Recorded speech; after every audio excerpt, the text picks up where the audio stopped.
Hi hello friends, வாங்க ஒரு சூப்பரான தேங்காய் பால் பாதாம் பிசின் மில்க் ஷேக் செய்யலாம். ஒரு முழு தேங்காய் நான் அந்த மாதிரி பீஸாக கட் பண்ணி வச்சுருக்கேன். இந்த மாதிரி பாதாம் பிசினை ஒரு 8 மணி நேரம் ஒரு 5 பீஸ் பாதாம் பிசினை ஊற வச்சு எடுத்து வச்சுருக்கேன். கொஞ்சமாக பனங்கல்கண்டு எடுத்து வச்சுருக்கேங்க.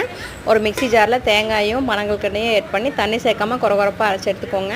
அண்டு கொஞ்சமாக தண்ணி சேர்த்திட்டு ஒரே ஒரு ஏலக்காய் சேர்த்து நல்லா அரைச்சி இந்த மாதிரி ஸ்ட்ரெயின் பண்ணி எடுத்துக்கோங்க. ஃபஸ்ட்டு தேங்காய் பாலை இந்த சக்கையை யூஸ் பண்ணிவிட்டுங்க. அடுத்து இன்னொரு ஏலக்காய் சேர்த்து இன்னும் கொஞ்சம் தண்ணி சேர்த்து ரெண்டாவது தேங்காய் பாலும் நம்ம எடுத்துக்கலாம்.